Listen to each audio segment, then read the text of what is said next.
A publication called Hayden Times reported that Annie Guthrie asked her mother Nancy for a loan in the weeks before Nancy disappeared. Nancy reportedly said no. Some things happened quietly, without announcement, without witnesses. The kind of thing that only becomes significant later when investigators are working backward through a timeline, trying to find the moment everything changed. This was one of those moments. A daughter asked her mother for money. The mother said no. And within days, that mother was gone. That is where this story begins. Not with a masked figure captured on a doorbell camera in the early hours of a February morning. Not with the ransom notes. Not with the pacemaker signal that went dark before sunrise. It begins with a conversation. A private conversation between two women who shared a last name and a dinner table and, apparently, a financial tension that nobody outside that family was supposed to know about. Her name was Nancy Guthrie, 84 years old. Nancy Guthrie said no, and 2 weeks later, she was gone. A woman who had built a life inside a home nestled in the Catalina foothills of Tucson, Arizona. A home valued at roughly $1 million. A woman who took her hearing aids out every night before bed and became, in those hours, completely unreachable to the world around her.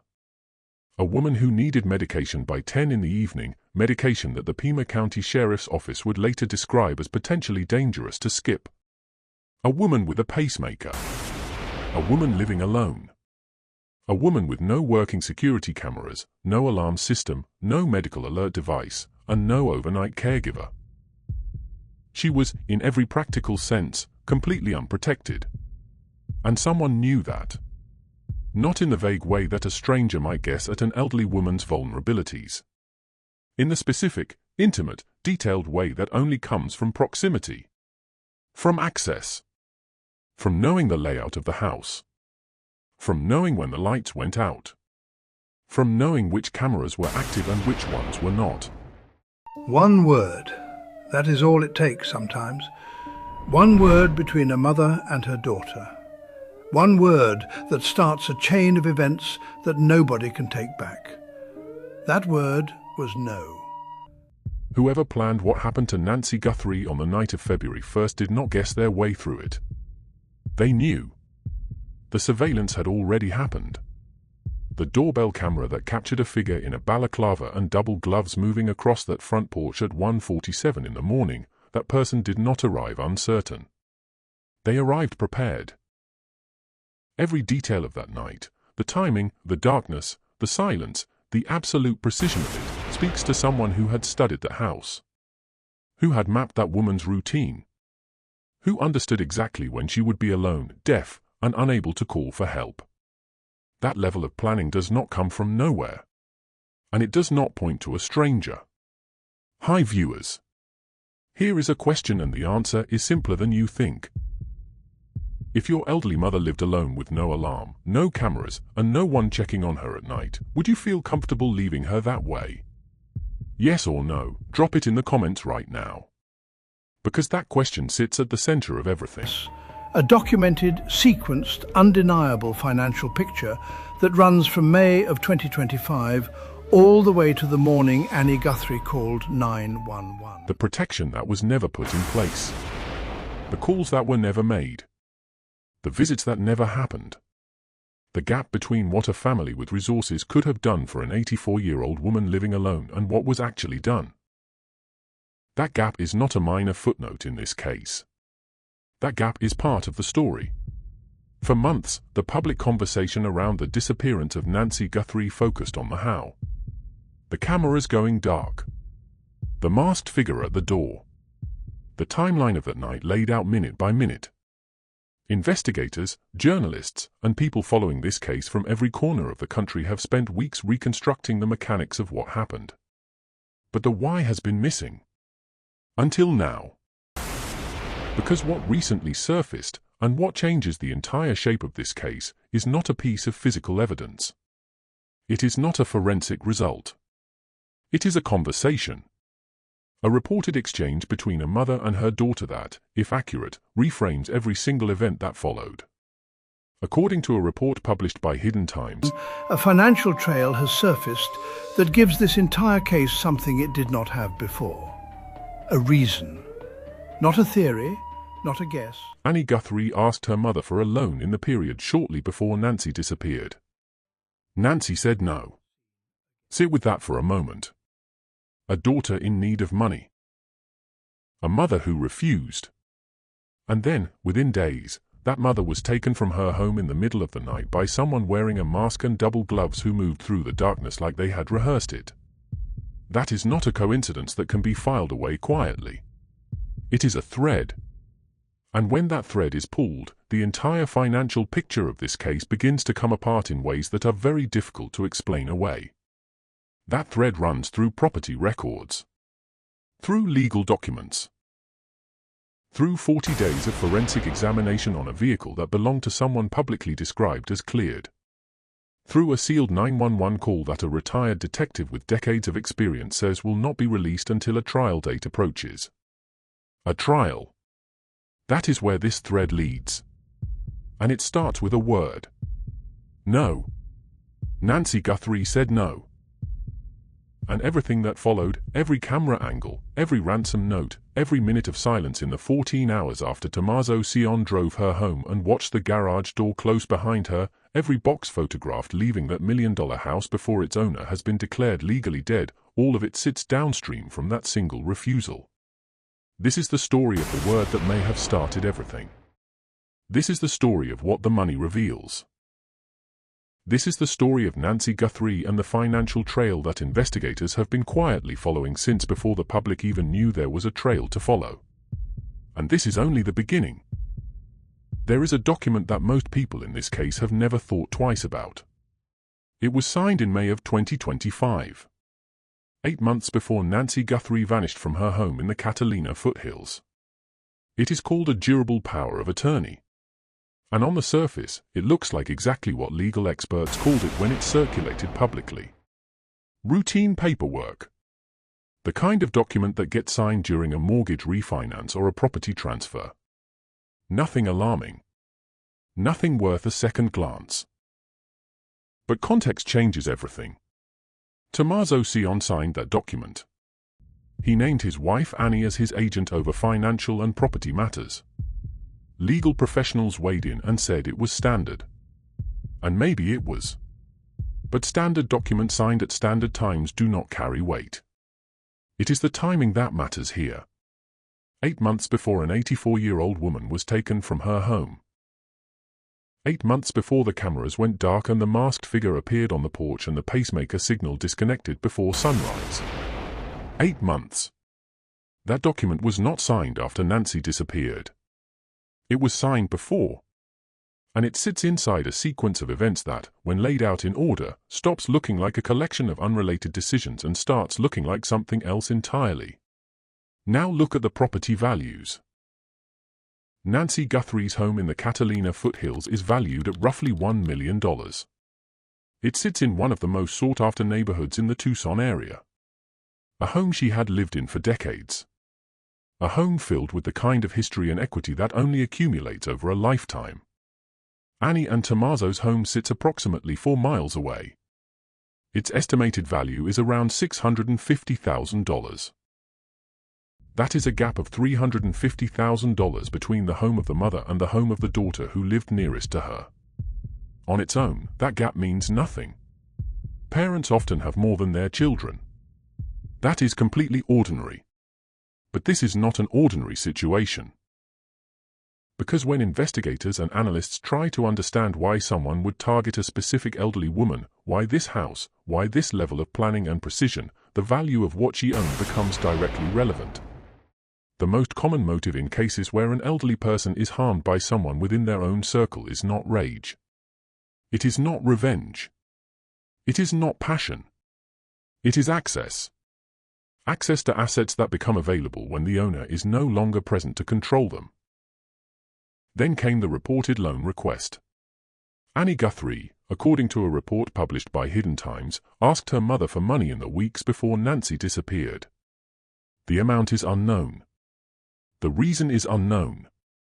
What is known, or at least what has been reported, is that Nancy said no. That refusal, if verified, represents the first documented moment of financial tension between a mother and the daughter who would become the last known person to see her alive. A daughter who needed money. A mother who said no. And then a dinner invitation. Think about what that sequence looks like when you place those facts side by side. The power of attorney signed 8 months earlier. The loan request made and refused sometime in the final days before February 1st. And then Nancy climbs into a car for dinner at the home of the woman she just refused. She spends an evening there. She sits at that table. And then her son-in-law drives her home through the dark. Every piece of that has an innocent explanation taken alone. Together, they form a direction. Now factor in what was not in place to protect Nancy.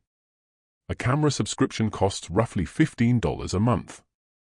A medical alert pendant costs less than $1 a day. Overnight home care through a Tucson agency runs a few $100s per week. These are not luxury expenses. These are basic precautions that families put in place for elderly parents living alone as a matter of routine. A phone call and a credit card. That is the entire barrier between an 84-year-old woman being protected and being completely exposed. The Guthrie family had the resources. Savannah Guthrie is among the highest-paid broadcast journalists in the country. The combined income across 3 adult siblings was more than sufficient to cover every single one of those safeguards many times over without any meaningful financial impact on any of them. None of it was done. Nancy was left in a $1 million home with no working cameras, no alarm, no overnight help, and no way to call for assistance once her hearing aids came out at night. And if Annie was in a financial position where she needed to ask her 84-year-old mother for money and was turned down, then the absence of those protections takes on a dimension that is very hard to dismiss. It is no longer simply an oversight. It becomes a situation that someone under financial pressure may not have prioritized. Or, and this is the version of the question that investigators apply in cases exactly like this one, it becomes something that was allowed to continue. Because a vulnerable, unmonitored, unprotected mother in a $1 million home is significantly easier to reach than one surrounded by cameras, alarms, and a caregiver sleeping in the next room. That is not an accusation. That is the logic the financial evidence invites. And experienced investigators follow that logic every single time. The sequence has a direction. And the direction was set long before the night of January 31st. Now comes the night itself. January 31st. 5:32 in the evening. Nancy Guthrie requested an Uber from her residence. The driver picked her up and took her to Annie and Tommaso's home for a family dinner. That ride is fully documented. Timestamps. In-car footage. A driver who cooperated with investigators. Everything about the trip to Annie's house is on the record. The trip home is not. Nancy did not take an Uber back. Tommaso was behind the wheel. He decided when they left. He chose the route. He determined the moment Nancy reached her front door. And his account of those final minutes, walking her in, watching the garage close behind her, standing alone at the threshold of what would become a crime scene, that account is the only account. No camera recorded the arrival. No neighbor witnessed it. No app generated a timestamp. No third party of any kind placed themselves in that moment. One person's word. That is all that exists for the final minutes before Nancy Guthrie was alone in her house. Now consider what Tommaso and Annie knew as they drove away that night. They knew Nancy was 84 years old. They knew she had a pacemaker. They knew she needed medication by 10 in the evening, medication the sheriff's office described as critical to take. They knew her hearing aids would come out the moment she was ready for bed, leaving her completely unable to hear anything happening around her. They knew the cameras were not actively recording. They knew there was no alarm. They knew there was no caregiver. They had just spent an entire evening with her. They lived for miles away. And from the moment that garage door closed until a friend noticed an empty chair on a church live stream the following morning, there was nothing. No call. No text. No drive-by check. No goodnight message. No home safe, just a 3-second text that costs nothing and exists in families everywhere because people who love each other send it automatically. 14 hours and 13 minutes of total silence. In families where a parent is aging and living alone, the goodnight call is not a formality. It is instinct. The morning check-in is routine. The absence of it is not something that happens accidentally in a family that is functioning with care. It is a gap. And this gap, 14 hours long, created the exact operational window that whoever entered Nancy's home required. No unexpected visit. No phone call that might have been answered by someone other than Nancy. No interruption of any kind. A clean window. At 1:47 in the morning, the doorbell camera recorded a figure on the front porch. Balaclava. Double gloves. Moving with a calm and deliberate purpose that spoke of preparation, not impulse. This was not someone acting in the heat of a moment. This was someone who had planned. And planning at that level requires specific knowledge. The kind of knowledge that does not come from watching a house from across the street. It comes from knowing the house. At 2:28 in the morning, Nancy's pacemaker disconnected from the phone on her nightstand. The Bluetooth signal, which had been steady, went silent. She had been moved. Beyond the range of her own phone. Beyond the reach of a device that had been monitoring the rhythm of her heart. She was gone. And the people who had driven her home hours earlier made no call that morning. They sent no message. They drove no 4 miles to check on a woman they knew was alone, deaf, and dependent on medication that could not be safely skipped. The 14-hour silence did not just fail Nancy Guthrie. It was the window. And someone used every minute of it. Now think about the call that was made. Not the one that wasn't made in those 14 hours. The one that came after. The 911 call placed at 12:03 in the afternoon on February 1st. That call has never been made public. Not the recording. Not a transcript. Not even a summary of its contents. In the state of Arizona, 911 recordings are public records. Journalists can request them. In nearly every high-profile missing person case on record, those recordings surface within days. 3 months into this investigation. Nothing. Retired Detective Bob Gilliam addressed this directly in a public interview. He said there is almost certainly investigative information on that recording that law enforcement does not want the public to hear yet. He said not to hold your breath waiting for it. And then he said the one word that reframes everything. Trial. He said that recording may not surface until a trial date approaches. A trial implies charges. It implies an arrest. It implies that the trajectory of this investigation, despite months of public silence, leads to a courtroom. And the 911 call is being preserved as evidence for that proceeding. Now consider the 7-minute gap. The family arrived at Nancy's residence at 11:56 in the morning. The 911 call was placed at 12:03 in the afternoon. 7 minutes between arriving at the home of a missing 84-year-old woman and picking up a phone to call for help. There was blood visible on the front porch. Not inside. On the porch. In a position that would have been difficult to miss upon arrival. 7 minutes. What happens in 7 minutes at a scene like that? Are they searching the house? Are they calling each other first? Are they deciding what to say before dialing? The 911 recording likely captures what was happening immediately before and during that call. Background sounds. Other voices in the space. The emotional register of the person speaking. Details that a person arriving at a scene for the very first time would not yet know. All of it locked away.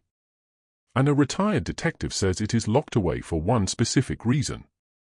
Then there is the vehicle. Annie Guthrie's Honda CR-V was seized by law enforcement and held for more than 40 days of forensic examination. 40 days. Standard processing time for a vehicle belonging to someone uninvolved in a crime is measured in days, not weeks. 40 days is the timeline of a vehicle being examined for specific biological or trace material evidence.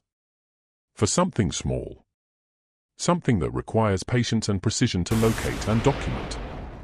The family has been publicly described as cooperating.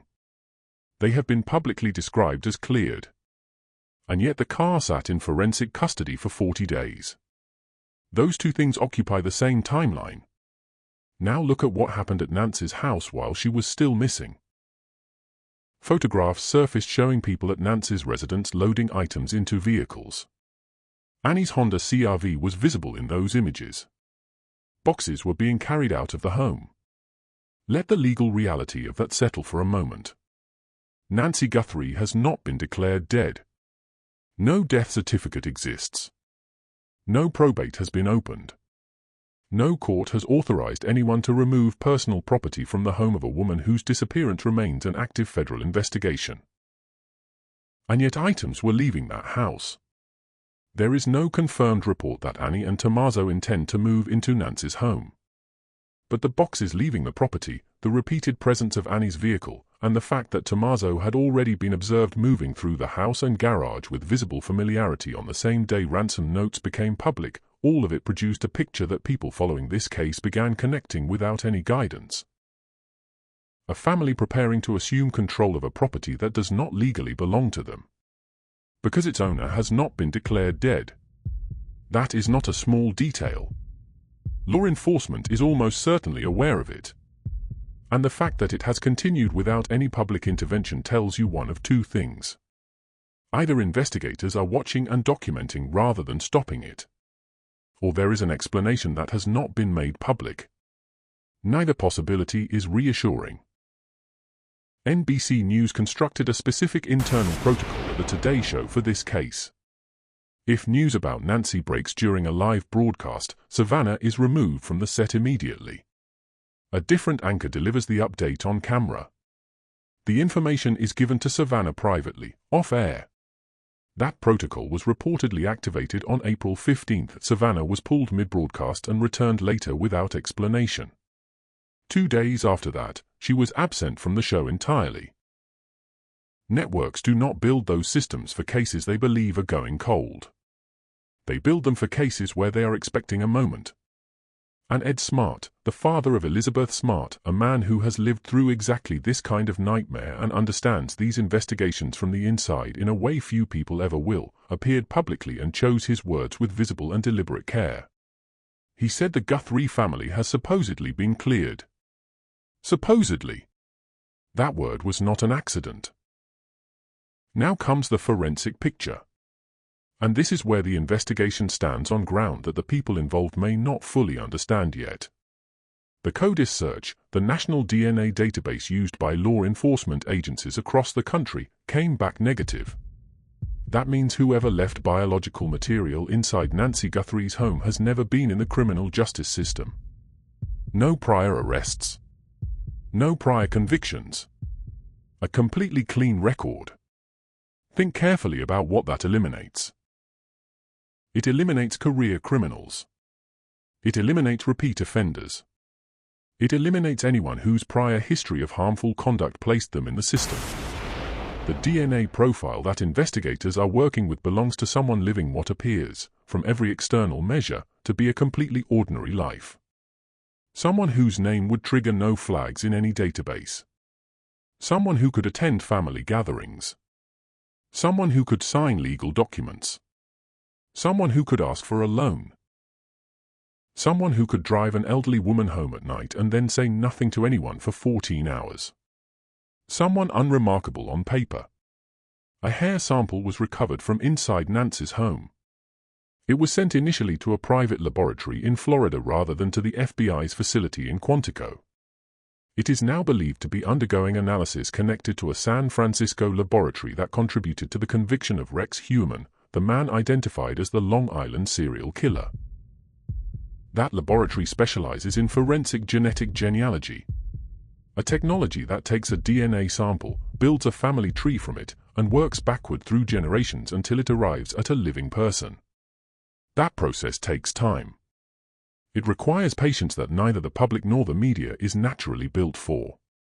but it has never permanently failed when applied to quality biological evidence. And if the hair recovered from Nancy's home contains a root which determines whether full genomic profiling is possible, then whoever left it in that house is already inside a database they do not know exists. They are already part of a family tree being assembled by analysts who will follow every branch until they arrive at a name. The clock is not running out for investigators. It is running out for someone else. Sheriff Chris Nanos has not held a substantive press conference in over a month. On May 1st, the 3-month mark of Nancy's disappearance, he appeared in a brief video clip saying he believes someone out there knows what happened and urging that person to come forward. That is the public posture of a department managing an investigation at a stage where public statements create more problems than they solve. Dr. Matthew Hines, Vice Chair of the Pima County Board of Supervisors, publicly accused Sheriff Nanos of hindering cooperation with the FBI because of a personal conflict with the Bureau. A sitting elected county official made that accusation publicly. It has not been retracted. That is not routine interagency friction described in diplomatic language. That is a formal accusation from within the county's own government. And still the investigation moves. Because the sequence has never stopped moving. May of 2025, a durable power of attorney is signed. Sometime before January 31st, a loan is requested and refused. January 31st, a documented Uber takes Nancy to dinner. That same night, an undocumented ride brings her home. 14 hours of silence follow. At 1:47 in the morning, a masked figure appears. At 2:28, the pacemaker goes dark. At 12:03, a 911 call is placed and immediately sealed by investigators. A vehicle is held for 40 days. Boxes leave a home whose owner has not been declared dead. And a retired detective with decades of experience uses the word trial like he already knows where this ends. Every item in that sequence has an innocent explanation. Every single one. But accepting each innocent explanation requires ignoring the one that came before it and the one that follows it. It requires treating the sequence as something other than a sequence. And experienced investigators do not do that. They follow the line. They follow it from the power of attorney to the loan refusal to the last dinner to the undocumented ride to the silence to the sealed call to the seized car to the boxes leaving the house. They follow it until it arrives somewhere. And this one is arriving somewhere. A mother said no to her daughter. Days later she was gone. The 911 call is sealed. A retired detective says trial. The DNA is being traced through a family tree the person who left it does not know exists. And somewhere in a forensic laboratory, analysts are following a biological thread that leads to a name. This case is not going cold. It is building. And in the next video, there is one detail that has not been widely discussed. One piece of the timeline from the night of January 31st that does not fit the account that has been given publicly. One moment, documented and specific, that raises a question investigators have not answered out loud. Do not miss it.